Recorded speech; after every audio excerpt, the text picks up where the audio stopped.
는 교회가 성장하고 부흥되기를 원하시죠? 네, 그러면 한번 크게 읽읍시다. 형제들아, 시작. 형제들아, 내가 우리 주 예수 그리스도의 이름으로 너희를 권하노니 모두가 같은 말을 하고 너희 가운데 분쟁이 없어 같은 마음과 같은 뜻으로 온전히 합하라. 아멘. 교회는 싸움질만 안 하면 부흥되게 돼 있어요. 절대 싸우지 마세요. 갈라지면 안 돼. 하나가 돼야 돼. 따라합시다. 같은 말, 같은 마음, 같은 뜻, 같은 열매, 같은 비전, 같은 목표. 할렐루야. 그래, 하나가 되면 하나님이 이 교회에 은혜를 주셔요. 성령님이 역사하면 하나가 돼요. 마귀가 역사하면 갈라져. 우리 교회는 성령 충만한 교회입니다. 인사합시다. 하나가 됩시다. 사랑합니다. 자, 오늘은 특별히 추석이죠. 그래서 추석과 감사라는 제목으로 말씀을 드리겠어요. 먼저 우리나라 추석의 유래와 풍습을 조금 공부하겠습니다. 대한민국 국민이면 꼭 알아야 될 가장 기본적인 상식이니까. 추석은 뭐라고 그래요? 중추절이라 그래요. 이제 가을의 가운데 있는 절기다. 가을의 가운데 있다. 중추절, 중추가절 이렇게 하고, 가을의 한가운데 있는 큰 명절이라고 해서 뭐라고 부른다? 한이라는 거는 크다 이 말이에요. 대전이 큰 밭이죠. 한밭이 옛날에 한밭, 큰 밭을 큰 대자 써가지고 대전, 이래가 대전이 된 거거든요. 이 한이를 원래 크다는 뜻이에요. 그래, 큰 절기 한가운데 있다. 이래서 한가위. 가위는 무슨 말이에요? 가운데. 가운데라는 뜻이라는 거예요. 한은 크고 가위는 가운데. 그래서 추석을 한가위라 그래. 오늘 이제 알았죠? 그 다음에 이제 이 추석은 왜 좋으냐? 오곡백과를 거두는 수확의 계절이에요. 추수 계절이잖아요. 그래서 1년 중에 제일 먹거리가 많아. 제일 배부른 때. 그죠? 가장 풍족한 때가 추석이에요. 그래서 무슨 말이 있어요? 더도 말고 덜도 말고 한가위만 같으면 좋겠다. 1년 중에 제일 배부를 때가 추석이란 말이에요. 그 다음에 이 추석의 유래를 보니까 삼국사기 초기에 신라 제3대 유리왕 때 이제 1년 중에 가장 큰 만월, 보름달, 그리고 8월 대보름이 1년 중에 보름달 중에서는 제일 크대요. 그래서 이날을 이제 햇가일과 햇곡식으로 먹고 마시고 놀고 모든 게 풍족하니까 춤을 추면서 축제를 벌였는데 이것이 전통이 돼서 오늘까지 추석 명절로 이어지고 있어요. 그래서 1년 중에 뭐예요? 날씨도 제일 좋은 날씨잖아. 덥지도 않고 춥지도 않고 여름 지나고 겨울이 오기 전 제일 좋은 날씨. 그죠? 그래서 천고마비의 계절이다. 그래, 가을을 하늘은 높고 말은 살찐다. 그 말이에요. 그리고 추석날 풍습이 있는데 핵곡식과 또 과일, 특별히 송편은 안 빠지죠. 그래서 그걸 상을 차려 조상에게 자리를 지냈어요. 우리나라. 왜냐하면 조상의 은덕으로 금년에도 풍년이 왔다. 이렇게 먹거리가 많아지고 오곡백과가 풍성해진 것은 조상님의 은덕이다. 이래가지고 조상님께 감사 제사를 차례라 그래요. 조상 제사를 지냈죠. 그리고 보름달 아래에서 밤이 되면은 그 보름달에게 절을 하고 소원을 빌고 강강수월래를 비롯해서 씨름, 줄다리기, 기마전, 쏘싸움, 닭싸움 등 민속놀이를 하고 그렇게 지낸 것이 우리나라 이 추석 명절의 역사고 풍습이고 전통입니다. 자, 그렇다면 우리 기독교인에게 추석은 뭘까? 추수감사절입니다. 우리 한국 상황에서는 추석이 추수감사절. 사실 11월 셋째 주일날 지키는 추수감사절은 미국의 전통이죠. 우리나라의 미국 선교사에 의해서 복음이 들어왔기 때문에 처음에 선교사가 미국하고 똑같이 절기를 맞춘 거예요. 우리 미국이 11월 셋째 주일 추수감사절 하니까 너희도 11월 셋째 주일날 추수감사절 지켜라. 이래가지고 지금까지 전통으로 내려왔는데 실제로는 우리의 문화에 맞추면 추석이 추수감사절로 지켜야 될 가장 정확한 시기다 이렇게 보는 거죠. 그래서 추석은 조상 제사를 지내는 날이 아니고 우리는 어떻게 해야 된다? 오곡백과와 풍년을 주신 하나님께 감사 예배를 드리는 날이 되어야 된다 이 말이에요. 온 가족이 모여서 친척 일가까지 다 모여서 하나님께 감사 예배 드리는 날. 이것이 우리 기독교인의 추석입니다. 감사절이니까. 그래서 이 차례를 조상 제사를 차례라 그러는데 이거는 우상 숭배입니다. 맞습니까? 저도 어제 저 경주에 우리 부모님 산소가 있어서 불초하고 왔는데 거기서 우리 형제들을 다 불초하고 난 다음에 그 무덤 주위를 빙 둘러 앉아서 예배 드리고 왔어요. 무신자들은 그렇게 절을 하고 와요. 절은 살아 있을 때 절을 해야죠. 살아 계실 때는 절하는 건 우상 숭배 아니에요. 살아 계신 인격체니까. 죽은 다음에 죽은 시신 앞에 절하는 거는 그거는 우상 숭배가 돼요. 맞죠? 그냥 하나의 그냥 시체 덩어리인데 송장일 뿐인데 그게 절하면 안 돼요. 그거는 죽은 자를 숨기는 우상 숭배 행위가 돼요. 성경에 분명히 기록되어 있죠. 고린도전서 10장 20절에 무릇 이방인이 제사하는 것은 누구한테 하는 것이다? 귀신에게 하는 것이다. 그래서 귀신 숭배예요. 귀신 숭배. 하나님께 제사하는 것이 아니다. 나는 너희가 귀신과 교제하는 자가 되기를 원치 않는다. 이 말은 뭐예요?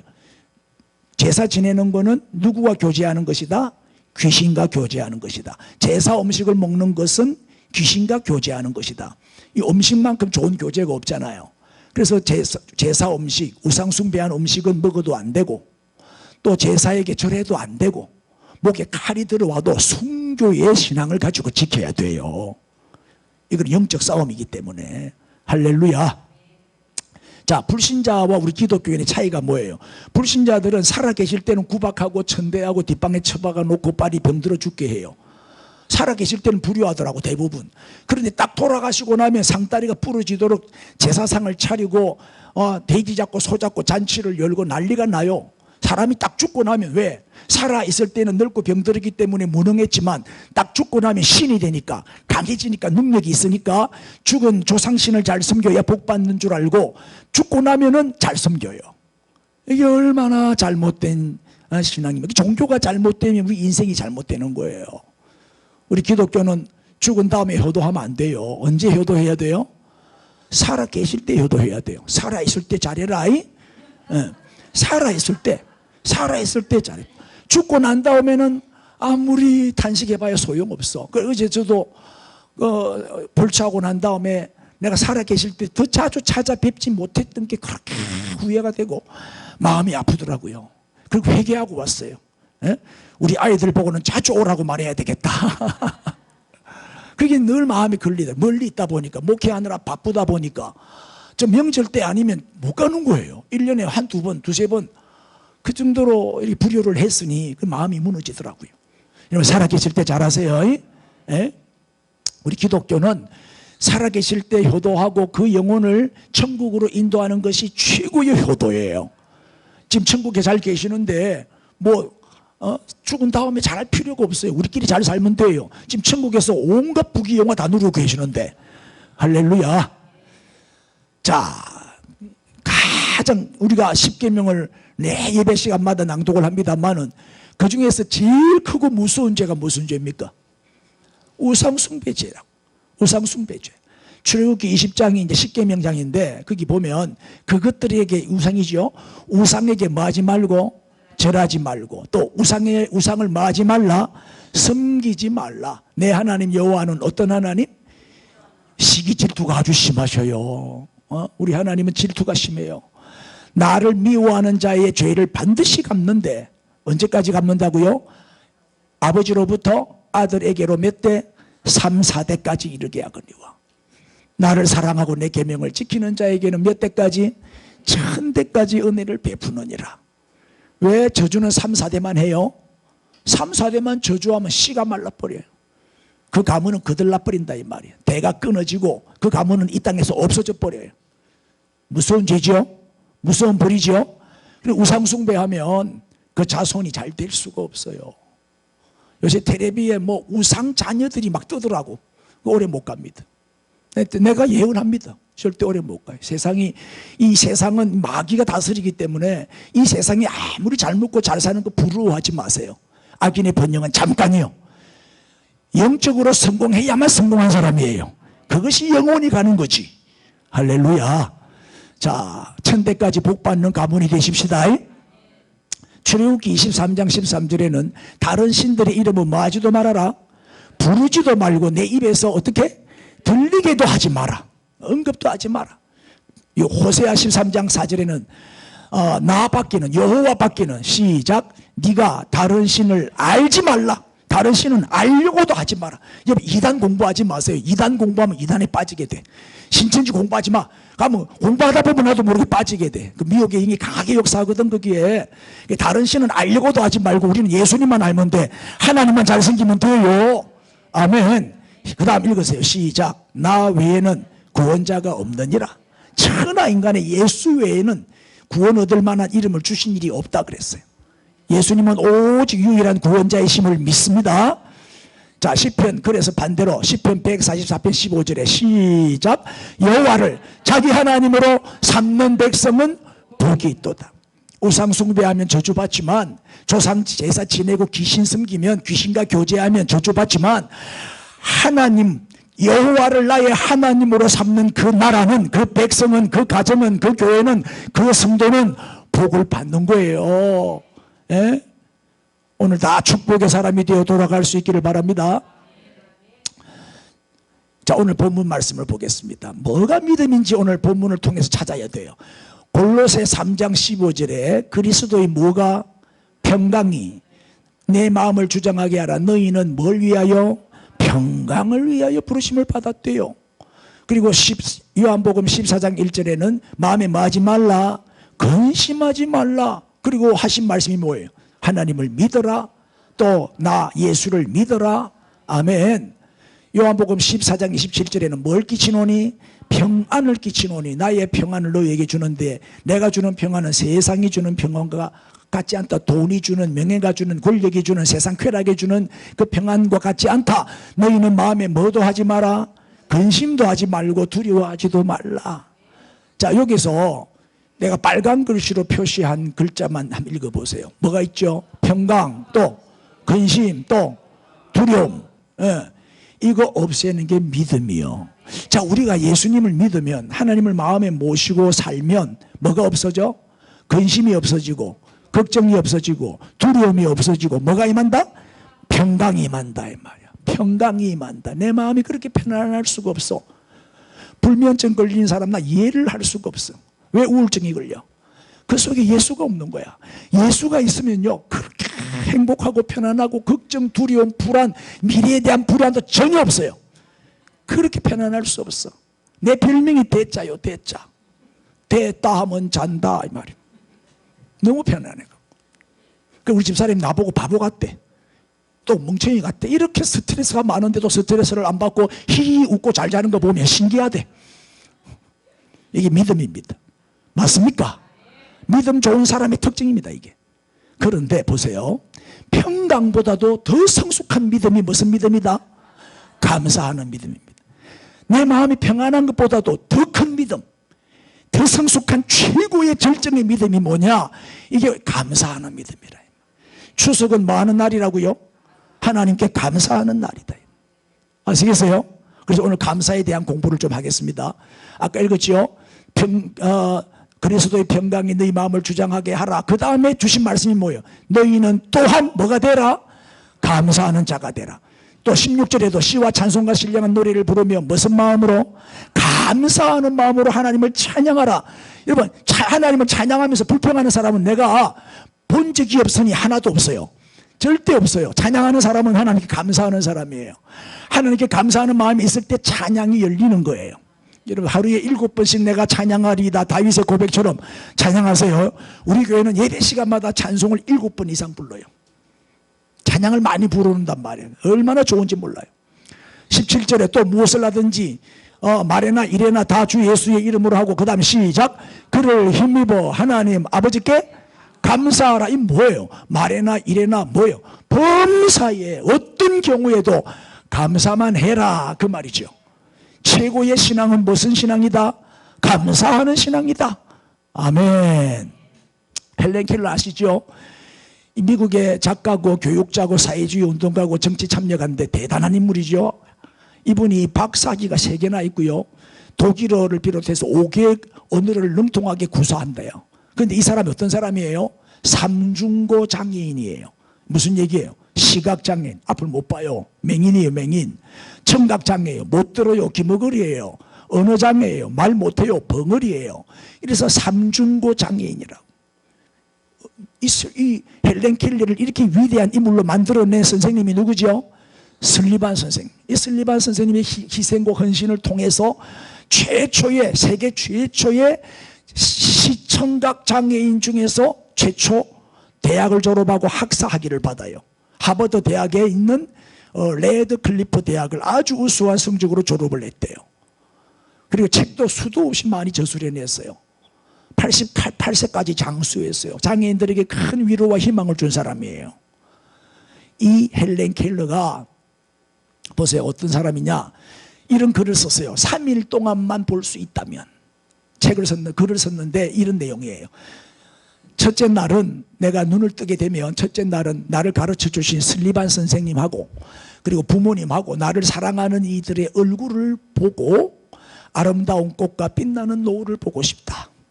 둘째 날은 새벽에 먼동이 트는 모습을 보면서 밤이 아침으로 변하는 기적을 보고 싶다.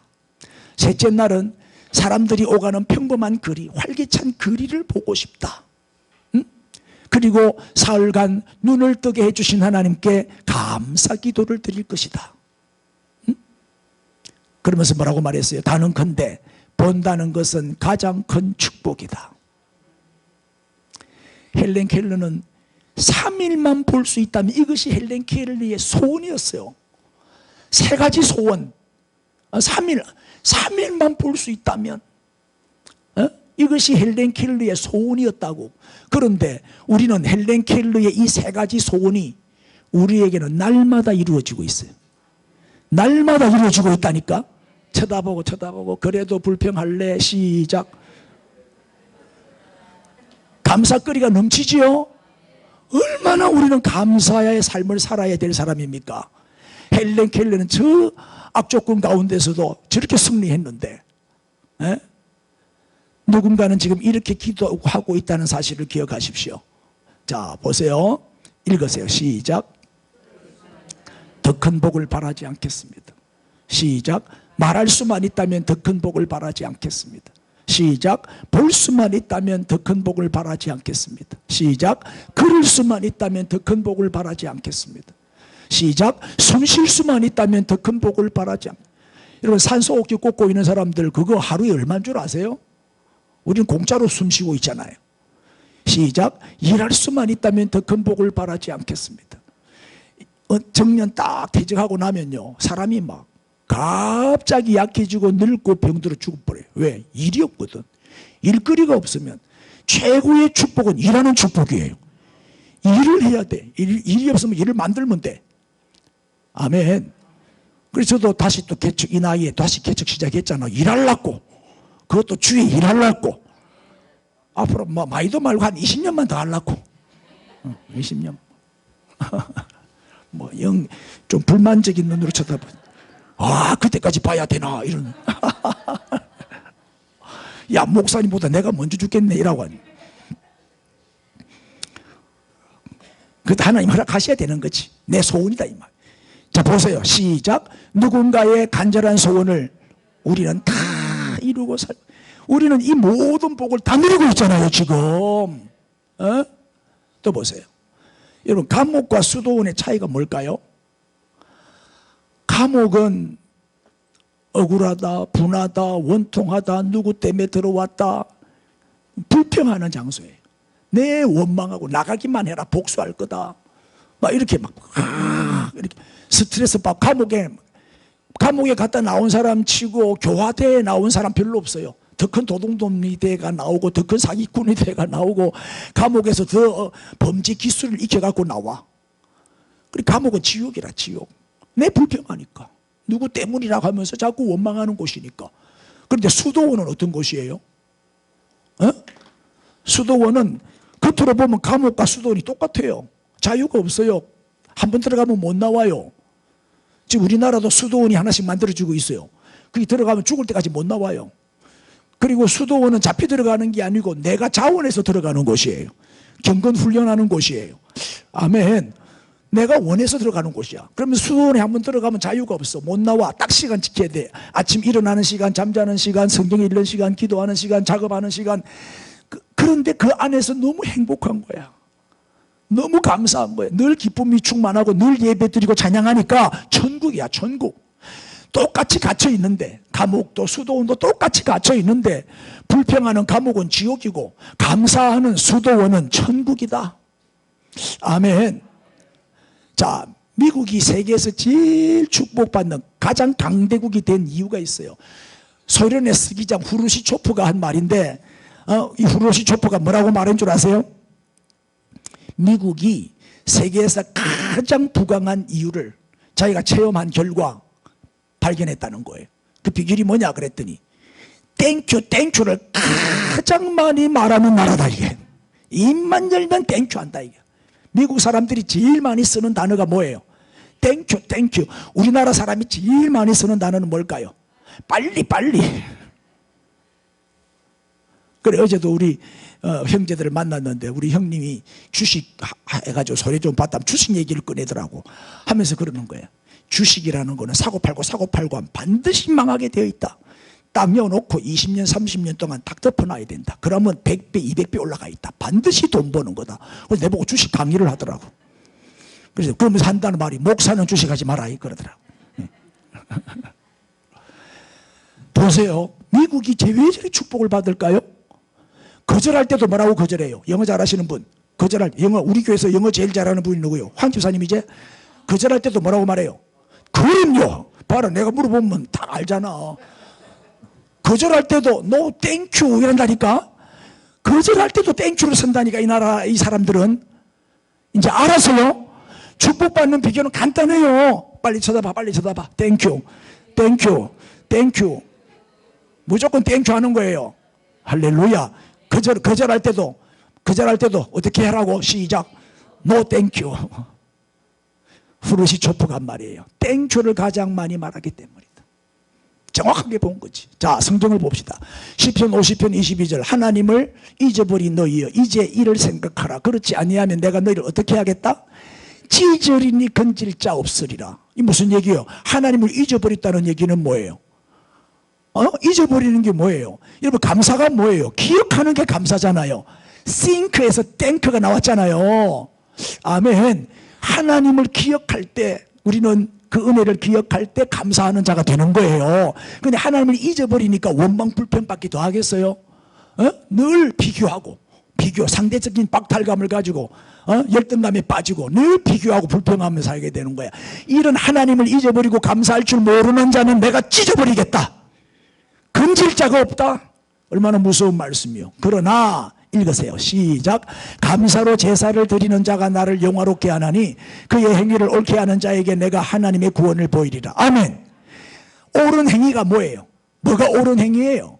감사하는 거예요. 감사가 옳은 행위고 감사로 제사를 드릴 때 감사 예배를 드릴 때 내가 영광을 받는다.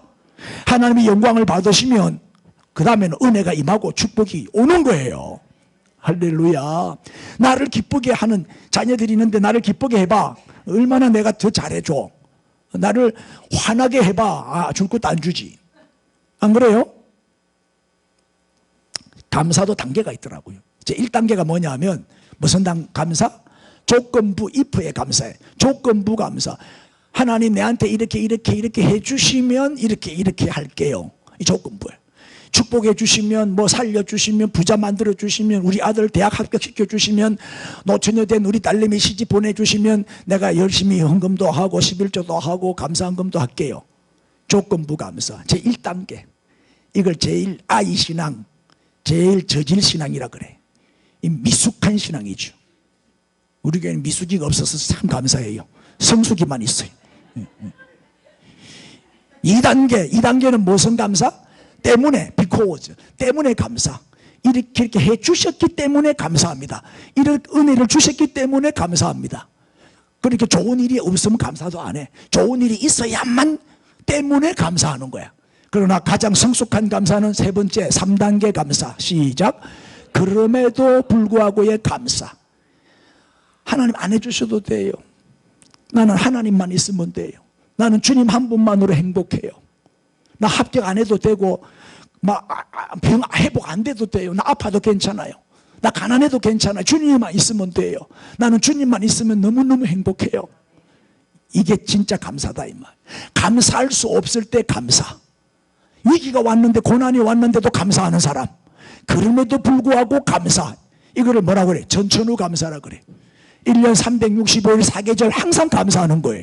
이건 조건 없어. 무조건 감사하는 거예요. 하나님이 내 아버지시니까 그것만으로 너무 감사하고 예수님이 나의 구주이시니까 그것만으로 너무 감사하지. 조건 필요 없어. 조건 안 좋아도 돼. 무조건 감사합니다. 이걸 또 제로 감사라 그래. 제로 감사가 뭐냐? 욥의 감사. 욥이 완전히 망한 다음에 거들난 다음에 빈손이 됐어요. 주신 이도 여호와시요 가져가신 이도 여호와시오니 여호와의 이름이 뭐요? 찬송을 받으실지는 감사했죠. 빈손됐을 때 감사. 본전치기다. 이제 본전치기. 빈손됐다. 본전이다. 내가 태어날 때 알몸으로 빈손으로 태어났으니 내가 지금 빈손된 거는 본전이다. 제로다. 제로. 공수래 공수구다. 그러니까 제로가 됐을 때 감사하는 이게 제일 성숙한 감사고 그럼에도 불구하고의 감사다. 자, 욥기 1장 21절 이하의 우리 말씀 잘 아는 말씀이니까 그냥 넘어가요. 저지난주 내가 설교했죠. 욥의 설교. 자, 이제 말세의 징조가 15가지나 나오는데 이 디모데후서 3장 1절 이하에 나와요. 거기 보면은 이 15가지 중에서 뭐가 있다?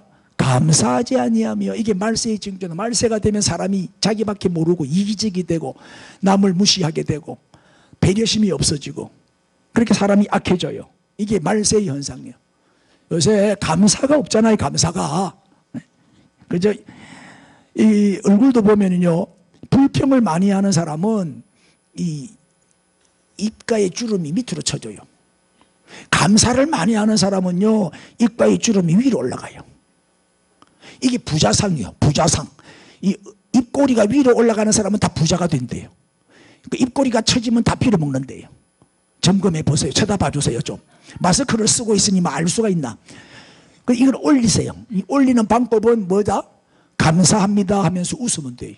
마주칠 때마다 웃으세요.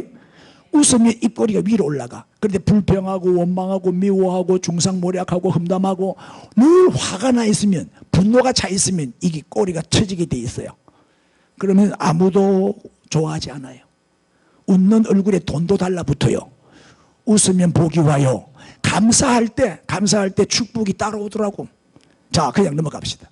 자, 바울을 보세요. 바울의 일생을 보면 참 고생만 하다 갔어요. 고린도후서 11장 23절 이하에 자 보세요. 내가 수고를 넘치도록 하고 어디에? 옥에 갇히기도 더 많이 하고 수도 없이 많이 갇혔어요. 그 다음에 뭐도 맞아요? 매를 맞는데 여러 번 죽을 뻔했다. 얼마나 많이 맞았는지 내가 여러 번 죽을 고비를 넘길 정도로 매를 수도 없이 많이 맞았다. 뿐만 아니라 유대인에게는 얼마나 많이 맞았어요? 40에서 하나 감한 매를 몇 번 맞았다? 왜? 40대 맞으면 죽으니까 39대씩 5번이나 맞았다. 40대 때리면 죽거든. 그래서 마라톤이 42.195단 말이에요. 그 이유가 뭐예요? 왜 마라톤 코스가 42.195예요? 그 마라톤 전쟁에서 42.195를 뛰고 와가지고 죽어버렸잖아요. 그러니까 사람의 한계는 42.195다. 그래서 더 이상은 안 뛰어. 그 안에만 딱 뛰도록 그래 만들어 놓은 거예요. 3번 태장으로 맞고, 태장이 뭐죠? 몽둥이로? 맞죠? 1번 돌로 맞고 3번 뭐하고? 파선하고 배가 뒤집어졌다. 일주일을 깊은 바다에서 지냈고 일주일 동안 바다에 있으면 저체온증이 와서 죽는데요. 자, 그 다음에 여러 번 여행하면서 강의 위험, 강도의 위험, 동족의 위험, 이방인의 위험. 그러니까 이 바울을 죽이려고 자기 동족들까지 이렇게 뭐죠 그게? 바울을 죽이기 위해서 뭉친 그룹을 뭐라고 그래요? 살해 집단까지 만들어 갖고 죽이려고 했다니까. 다음에 광야의 위험, 바다의 위험, 거짓 형제 중의 위험 뿐만 아니라 또 수고하고 애쓰고 여러 번 자지 못하고 줄이고 목마르고 여러 번 굶고 춥고 그 다음 헐벗었노라. 늘 춥고 배고픈 삶을 살았어요. 사도 바울은. 장가도 못 가고 자식도 하나 없고 주님 위해 산다고. 성교에 산다고 주님을 위해서 올인 모든 것을 다 바쳐 이렇게 고생만 하다가 죽었다. 그럼 우리가 볼 때 바울은 불행하게 살았어요? 이렇게 고난 당하면서도 바울은 행복했을까 불행했을까? 얼마나 행복했어요. 왜? 감사 인생. 저런 고통 가운데서도 감사하며 살았으니까. 오늘 본문이 골로새서인데 오늘 본문에 구절마다 감사하라 감사하라 감사하라가 강조되고 있죠. 지금 골로새서 에베소, 빌립보, 골로새, 빌레몬은 옥중서신이라 그러는데 로마 감옥에 갇혀 있을 때 썼단 말이에요. 억울하게 감옥에 갇혀서 원합니다 분통합니다 그러는 게 아니라 감사하라. 감옥에 갇혀 있는 사람이 자유의 몸을 갖고 있는 바깥 사람한테 편지를 보내면서 감사하는 자가 되라 기뻐해라 그러잖아요. 할렐루야. 그래서 우리도 바울에게서 감사를 배워야 돼요. 이분이 누군지 아세요? 이거 맞추면 김밥 2개 줄게요. 이분이 일본의 그 유명한 가장 존경받는 성자로 불리우는 우치무라 간조예요. 우리나라 이름으로는 내촌감삼이라 그래요.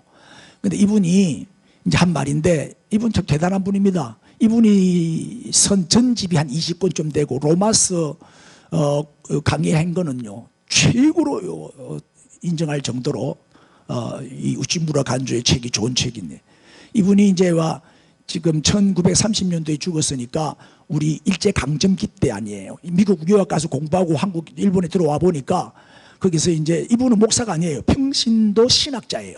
신학교 유학 가서 공부하고 와 보니까 일본이 한국도 삼키고 만주도 삼키고 중국도 삼키고 막 독이 올라가지고 전쟁이 막 광분이 돼가지고 계속 침략을 하는 거예요. 일본이. 그러니까 이 우치무라 간조가 일본을 정부를 향하여 비판을 하는 거예요. 어떻게 이럴 수가 있냐? 어떻게 사람들을 그렇게 잔인하게 죽이고 나라를 뺏을 수가 있냐? 빨리 해결하지 않으면 중단하지 않으면 하나님이 하늘에서 일본 땅에 불벼락을 내리실 것이다. 불벼락을 내릴 것이라고 예언한 사람이 우치무라 간조예요. 그리고 이 사람 예언대로 후쿠시마 나가사키에 불벼락이 떨어져가고 잿더미 돼버렸잖아요. 불벼락을 예언한 분이에요. 그리고 회개하라고. 어떻게 남의 나라를 이렇게 침략할 수가 있느냐고. 더불어 화목하게 잘 살아 평화를 유지해 잘 살아야지 이러면 안 된다고. 그 바른 소리 하니까 정부에서 다 싫어했죠. 우치무라 간조보를 아주 반역자 민족의 반역자 공격을 많이 받았는데 그럼에도 불구하고 이제 소그룹으로 사람들을 모아가지고 성경을 가르쳐요.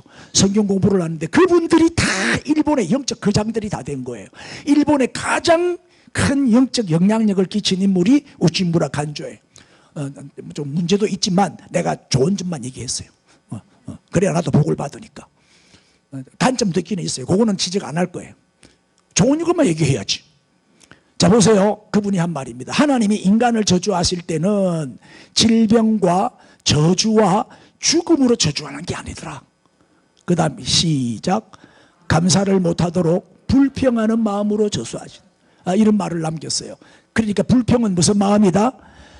마귀에게 사로잡힌 저주받은 마음이다. 저주받은 마음. 하나님은 불평하는 자를 반드시 저주하십니다. 광야에서 60만 명 불평하는 60만 명을 다 죽였잖아요. 40년 동안 사형 집행 기간이었어요. 그 40년이 불평 원망하는 원불교인들 다 죽이는 거예요. 감사하면 살고 불평 원망하면 죽는 거예요. 자, 여러분 강영호 박사 알죠? 한국 최초의 시각장애인 박사. 중학교 때 축구하다가 축구공에 맞아가지고 시각을 잃어버렸어요. 장애인이 돼버렸는데 이분이 미국 백악관에 그 장애위원회가 있어요. 장애위원회의 정책 차관보예요. 대단한 고위공직자가 된 거예요. 성공한 거죠. 또 최초의 박사예요. 한국인으로서 시각장애인으로서는 이분이 죽을 때 마지막으로 남긴 말이 뭐다? 감사합니다.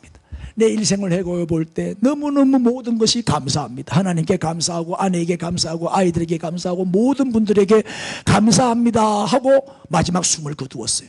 그런데 이 강영우 박사와 대조되는 인물이 한 분 나와요. 스티브 잡스. 스티브 잡스는 잘 알죠? 애플, 옆 들고 다니는 핸드폰 애플 있죠? 그 창업자고 CEO였잖아요. 그 최장 암으로 죽었죠. 몇 년 전에. 이분이 죽을 때 남긴 말이 뭐다? 미안합니다. 모든 사람한테 내가 미안합니다. 늘 잘못했습니다. 너무 후회스럽습니다. 내 인생을 살았는데 너무 후회스럽습니다. 후회하면서 미안하다고 죽었다니까. 우리는 마지막으로 무슨 말을 남겨야 돼요? 감사합니다. 감사합니다. 자, 이게 책입니다. 책. 이게 무슨 책인 줄 아세요? 스탠리 템이 쓴 하나님이 나의 기업을 소유하시다라는 책입니다. God owns my business. 하나님이 나의 기업을 소유했다. 내 기업은 내게 아니고 누구 거다? 하나님의 것이다 라는 책을 쓴 거예요. 네 사업을 내게 넘겨주면 내가 성공시켜 주리라. 이 음성을 듣고 하나님을 회장으로 모시고 사업을 한 거예요. 억만장자가 됐어요. 이분이 쓴 책이 최근에 나왔는데 이렇게 규장에서 출판이 돼 나왔어요. 한권 사서 읽어보시면 큰 도전이 될 거예요. 이분에 대해서 잠깐만 소개 한번 해볼게요. 스탠리 템, 지금도 살아있어요. 1915년생이니까 106살이에요. 놀랄 준비하세요. 놀랄 준비. 이분이 어린 시절에 방문 판매원으로 시작을 했는데 미국의 플라스틱 회사의 창업자로서 제일 큰 플라스틱 갖고 물건 만드는 거는 이 회사에서 다 나와요. 억만장자가 된 거예요. 하루는 기도 중에 내 사업을, 처음에는 이분도 실패했대요. 실패했을 때 하나님의 음성을 들었대요. 네 사업을 내게 넘겨주라. 그러면 내가 성공시켜 줄게. 이 음성을 듣고 하나님을 회사의 주인으로 모신 거예요. 그리고 비즈니스를 통한 선교의 모델을 만들었어요. 이분이. 그리고 모든 비즈니스 선교사들은 이분의 책을 읽고 도전을 받아서 비즈니스 하면서 선교하는 거예요. 우리 박성진 선교사도 비즈니스 선교사예요. 자기 사업하면서 열심히 돈 벌어갖고 선교하는 거예요. 이분 책을 꼭 한번 읽어봤으면 좋겠어요. 읽어봤어요? 아직 못 봤지? 그렇게 잘 왔어. 오늘도 날만 나면 좋은 일들이 많이 일어난다니까. 아멘 했어. 이분이 지분의 100% 자기 전 재산을 스테니타라고 하는 재단인데, 이 선교하는 재단이에요. 이 선교 재단에 다 넘겨버렸어요. 그리고 오직 선교에만 헌신하는데 주로 남미와 아시아 쪽에 선교를 많이 해서 엄청난 선교사들을 많이 후원하기도 하고 자기가 직접 선교지에 가서 선교를 해요. 이분은 깜짝 놀랄 준비하세요. 몇 번? 7,000번 선교 여행을 다녀온 분이에요. 우리 선교사님도 꽤 많이 다녔죠. 이 나라 저 나라 선교, 단기 선교 많이 가는데 다음에 갈 때는 날 좀 데리고 가. 내가 집회 인도해 줄 테니까. 아멘 안 하는 거 보니까 혼자 갈 모양이다. 이분의 특징이 뭐냐면 상품을 이제 배송하잖아요. 그럼 이 상품에다 뭘 집어넣어요? 전도지. 전도지를 넣어서 전도다. 영혼 구원밖에 몰라. 이분은 오로지 영혼 구원. 공장이 어마어마하게 큰 공장이 있는데 그 공장 벽에다가 뭐라고 붙여놨어요? Christ is the answer. 그리스도가 답이다. 그리스도가 답이다. 내가 왜 스탠리 템 얘기를 하느냐 하면 감사의 치유 능력을 소개하기 위해서예요. 자, 스탠리 템이 61세 때 척추암에 걸린 거예요. 척추암 3기면 못 고친대. 그 당시에는 불치병이에요. 그래서 사람 다 죽는다 그랬어요. 주변 사람들이. 이제 큰일 났다. 죽었다. 61세에 이제 죽게 된 거예요. 그런데 불과 몇 달 만에 자리를 툭툭 들고 일어나서 회사에 출근을 한 거예요. 직원들이 깜짝 놀랐죠. 아빠가 다 죽어가는 줄 알았는데 멀쩡하게 살아서 출근을 한 거야. 그러니까 어떻게 된 거냐고 그랬더니 스탠리 템이 뭐라고 말해요? 어떻게 회복됐다? 감사로 회복됐다는 거예요. 입만 열면 하나님 감사합니다. 살려주시는 것도 감사하고 죽여주시는 것도 감사하고 욥의 감사를 드린 거예요. 주신 이도 하나님이 가져가신 이도 하나님이 이래도 감사하고 죽어도 감사하고 살아도 감사하고 막 입만 열면 감사만 외쳤대. 그랬더니 불과 몇 달 만에 점점 몸이 회복되면서 완치가 돼버린 거예요. 믿어주세요. 미국의 정신병원에서는 우울증 환자를 치료할 때 약물을 쓰지 않고 뭘 쓴다? 감사 치료법을 쓴다. 감사. 자꾸 감사를 가르치니까 회복이 되더라는 거예요. 왜 우울증이 왔을까? 불평하다가 원망하다가 부정적인 사람들이 우울증 오지 긍정적인 사람은 절대 이런 병 안 걸려요. 아멘. 자꾸 감사를 가르쳤더니 회복이 되더라는 거예요. 그래서 감사약보다 약물보다 감사약이 훨씬 더 치료 효과가 크더라 이 말이에요.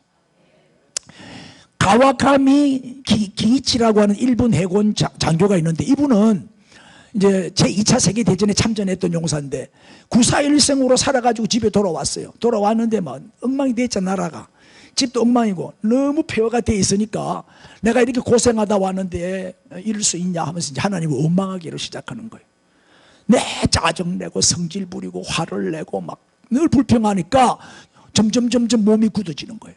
굳어져가지고 몸이 마비가 돼버렸어요. 말도 못해 이제. 꼼짝 못하고 누워있는 거예요.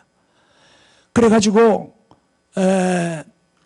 그 의사 이름이 후찌다. 이 후찌다라고 하는 의사가 처방전을 내렸어요.